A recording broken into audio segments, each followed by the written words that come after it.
Have you ever felt like your English level just stopped moving?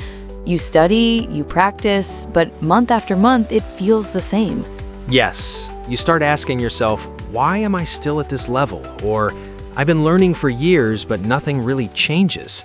That feeling can be very frustrating. It often makes learners think they're doing something wrong. Or they start to believe, maybe I'm just not good at languages. Spoiler alert, that's not true. Feeling stuck does not mean you're failing. In fact, it's a very normal stage in language learning. And today we're going to talk about why this happens and how you can start moving forward again, step by step.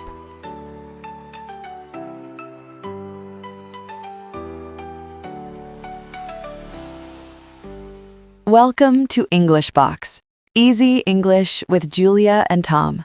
This is the place where we learn real English for real life, step by step, without pressure. I'm Julia, and I'm really glad you're here with us today. And I'm Tom. If you're listening right now, that already means you care about your English. This channel is for busy people who want to improve in a calm, realistic way. Not fast, not stressful. Yes, exactly. We speak slowly and clearly so you can listen and practice anywhere, while cooking, walking, cleaning, or just resting after a long day. And today, we're talking about a feeling many English learners know very well. They say, I study English, but my level feels the same. Or, I've been learning for years, but I still feel stuck at the same level. That feeling can be very frustrating. I hear this a lot. People say, I understand more than before, but my speaking doesn't move. Or, I'm not a beginner, but I'm not fluent either. If that sounds like you, we want you to know one important thing right away. Feeling stuck is extremely common. Yes, very common. It doesn't mean you're bad at languages, and it doesn't mean you're doing everything wrong. Being stuck does not mean you are failing. Often it just means you've reached a quiet stage of learning. A stage where progress is slower and harder to notice, but learning is still happening, even if it feels invisible. Many learners compare themselves to others and think, why am I not moving forward like them? That comparison can make the feeling worse. But everyone's English journey is different. Some progress is loud and fast. Other progress is slow and quiet. And quiet progress is still real progress. Your brain may be organizing, connecting, and stabilizing what you already know. So if you feel stuck right now, please don't panic. Nothing is wrong with you. In this episode, we're going to talk about why this stuck feeling happens, and more importantly, how to move forward again, gently and realistically. Before we start, don't forget to like this video and subscribe to our channel. It helps us continue creating free, calm English lessons for you. So take a breath, relax your shoulders, and let's begin.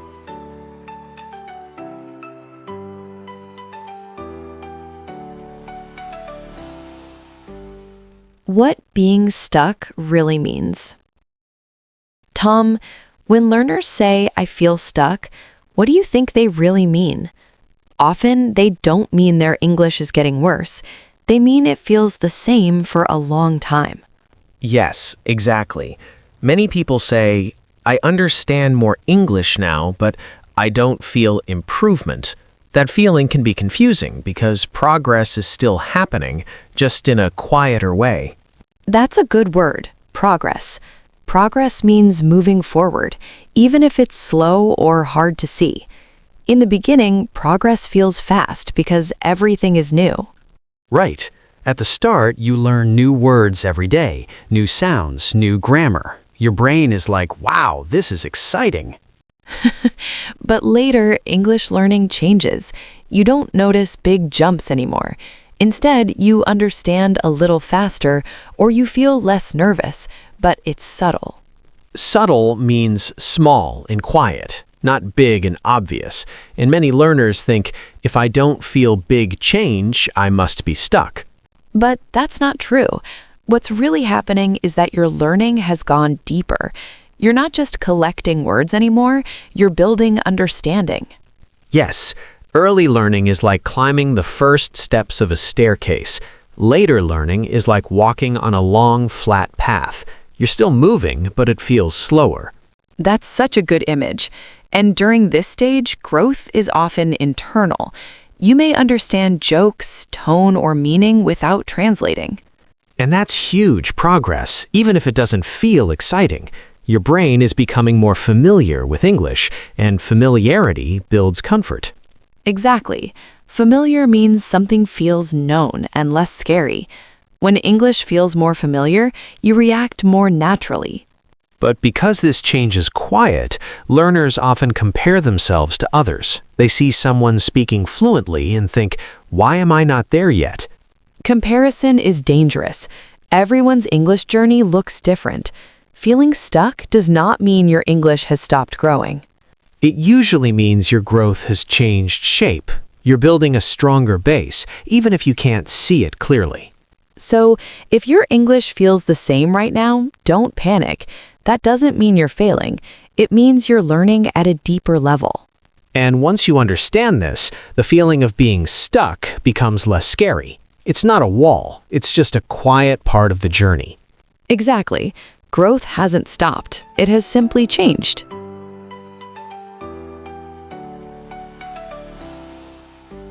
The plateau. Why progress slows down. Tom, many learners tell us, I was improving fast before, but now my English feels slow. Yes, and that feeling often comes from something called a plateau. A plateau means a flat area, like when progress stops going up for a while. That word can sound scary, but it's actually very normal. A plateau does not mean your English is broken or finished. Exactly. It just means your learning has entered a different stage, not a worse one. In the beginning, progress feels exciting. You learn many new words, and everything feels fresh. But later, progress becomes quieter. You're improving, but the changes are smaller and harder to notice. One reason for this plateau is using the same vocabulary every day. You feel comfortable, so you stay there. Comfort is nice, but it can also slow growth. When we always use the same words, our English doesn't stretch. Another reason is avoiding new situations. For example, you only talk about work or only practice simple topics. Right. Your English becomes good in that small area, but not beyond it. This doesn't mean you're lazy. It just means your brain likes what feels safe. And that's very human. Our brains like habits and routines. A plateau also happens in other skills. Think about sports, music, or even cooking. Yes, you don't improve every day in a big way. Sometimes your skill is quietly building inside. That quiet building is important. It creates stability, which means your English becomes more solid and reliable. Good word. Stability means your English doesn't disappear under pressure. So when progress feels slow, it might actually be deeper. You're understanding more, even if it feels invisible. Invisible progress is still progress. It just doesn't shout. The key thing to remember is this: plateaus are temporary. They don't last forever. And they are not assigned to stop. They are assigned to adjust gently. Maybe you add one new word a day, or try one new topic each week. Small changes can wake your English up again. So if you feel stuck right now, please don't panic. Nothing is wrong with you. You're simply standing on a learning plateau, and the next step forward is closer than you think.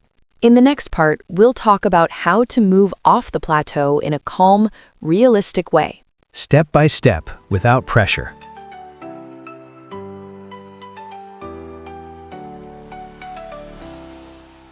Input versus output imbalance. Tom, many learners tell me something interesting. They say, I watch videos every day, I listen to podcasts, I read articles, but my speaking still feels stuck. Yes, I hear that a lot too. They feel busy with English, but when it's time to speak, the words don't come out easily. This usually means there's an imbalance. An imbalance means one side is much bigger than the other, like eating a lot but never exercising. In English learning, that often means a lot of input, but very little output. Input is what you receive, listening and reading. and output is what you produce, speaking and writing. Many learners have strong input, but their output is very small. That's not a mistake. Input is important, and it helps your brain understand English better. Yes, input builds understanding. You recognize words, grammar, and ideas more easily when you listen or read.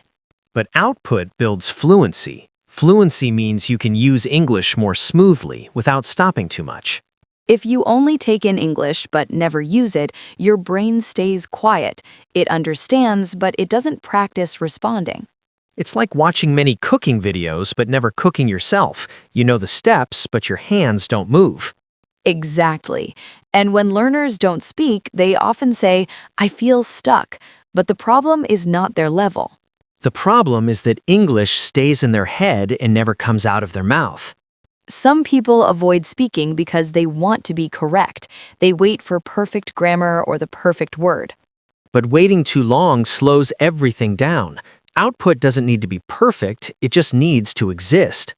Even one sentence spoken out loud is powerful. It tells your brain, English is something I use, not just study. And here's some good news. You don't need long conversations to create output. You can talk to yourself, answer a simple question, or describe what you're doing right now. Small output every day slowly removes that stuck feeling. So if English feels stuck for you, ask yourself one gentle question. Am I only listening or am I also speaking? Because understanding grows from input, but confidence and speed grow from output. When you balance both, English starts moving again, quietly but clearly. And that movement is how you leave the stuck stage step by step.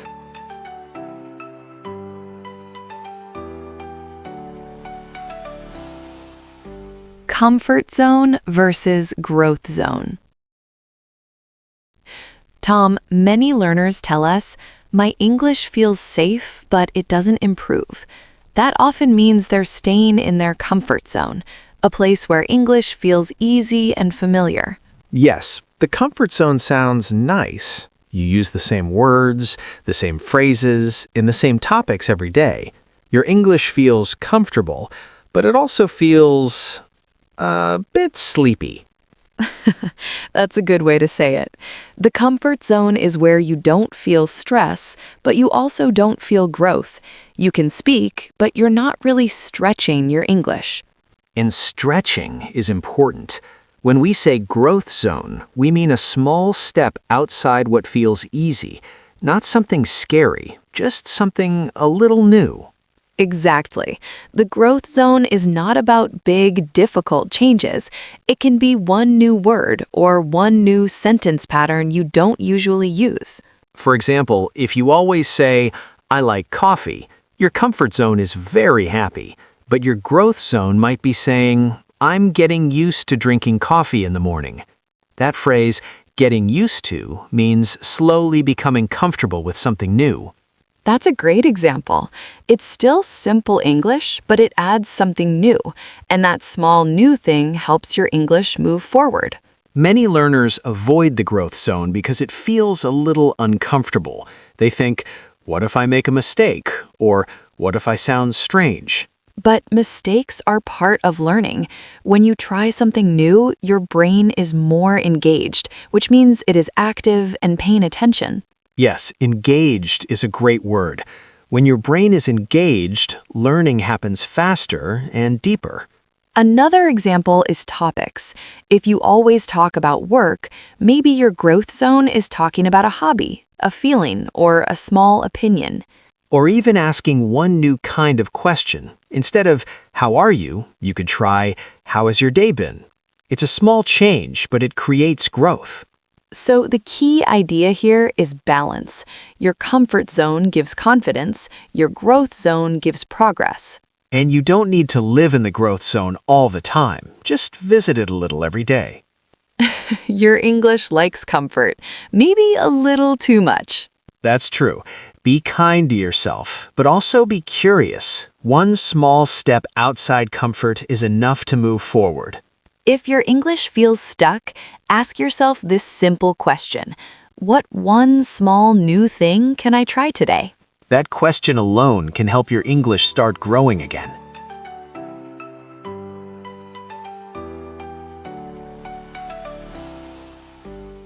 Small changes that restart progress. Tom, many learners tell us, I feel stuck. They say they study, but nothing feels new anymore. Yes, and the word stuck simply means you feel like you cannot move forward, even though you are still trying. That feeling is uncomfortable, but it's very common. The good news is this: you don't need a big change to move again. Often, one very small change is enough to restart progress. In progress means moving forward, even slowly. It does not mean jumping to a new level overnight. Let's talk about simple shifts. For example, many learners say very short sentences again and again. Like, I'm fine, or it's good. Those sentences are correct, but they live in a very safe place. So one small change is to say one longer sentence. Instead of I'm fine, you can say I'm fine but a little tired today. That extra part is small, but it adds movement. Your English brain wakes up and says, oh, something new. Another easy change is to add one detail. If you usually say I watched a movie, try adding more meaning.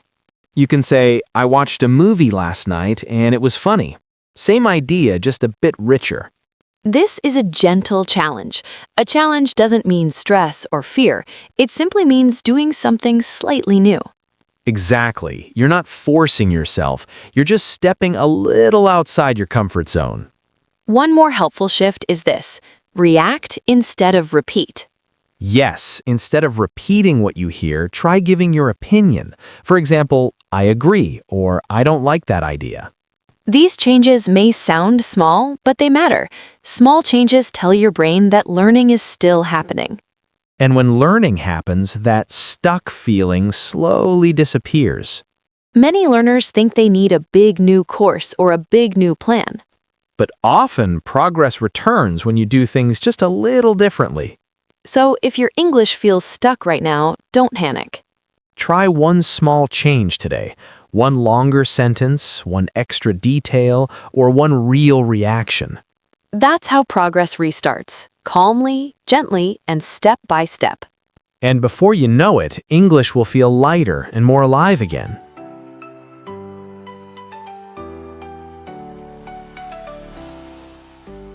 Guided practice. Now, let's do this together. This part isn't about rules or explanations. It's about feeling your English move again. We'll start very simple, then gently add more each time. Yes, remember the idea. One clear thought first, then one small detail. Speak calmly and don't stop to fix mistakes while you talk. Let's begin with a simple self-introduction. You can say, "Hi, I'm Alex. I work in an office." If that feels easy, add one detail. "Hi, I'm Alex. I work in an office and I help customers." And if you want to go further, hi, I'm Alex. I work in an office where I support customers and solve daily problems. Same topic, same meaning, just a little more depth. That's how English grows naturally. Now let's talk about interests. Start small. I like music. Add a detail. I like music, especially soft music in the evening. Go one step more. I like soft music in the evening because it helps me relax after a long day. And you can stretch it gently. Listening to soft music in the evening helps me slow down and clear my mind. That sounds fluent because the idea flows, not because it's perfect. Good. Now imagine someone asks about your hobby. You can say, I like cooking. Next, I like cooking simple meals at home. Then, I like cooking simple meals at home because it saves money and feels calming. And even cooking at home has become a small daily ritual that helps me feel more balanced. Notice how adding a reason or feeling makes your English more natural and expressive. Let's try travel. Start easy. I visited Hawaii. Add a detail. I visited Hawaii last year with my family. Add feeling. I visited Hawaii last year with my family and I loved the beaches. And one more level.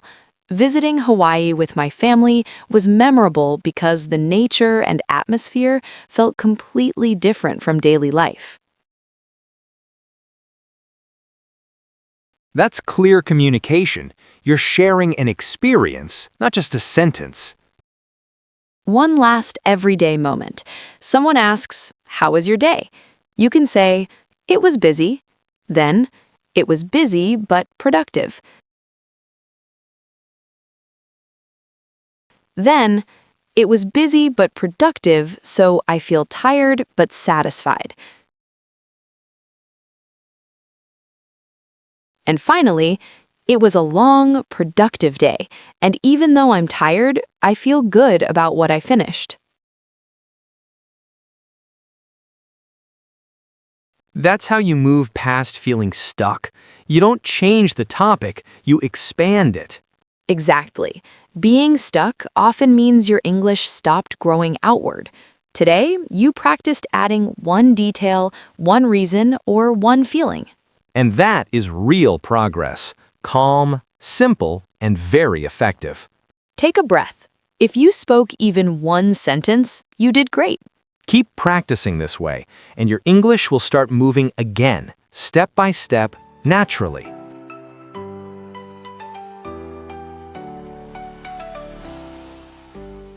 Before we finish today's episode, let's take a calm moment together. If you've been feeling stuck with your English, we want to remind you of something important. Feeling stuck is a phase, not a failure. Yes, it doesn't mean your English is broken or going backward. It usually means your learning is changing quietly, even if you can't see it clearly yet. Today we talked about why feeling stuck is very common and very human. We also showed that progress doesn't always look big or exciting. Sometimes it restarts in small, gentle ways. And the good news is this: you don't need to push hard or start over. A small change, like adding one detail or one reason, is often enough to help your English move again.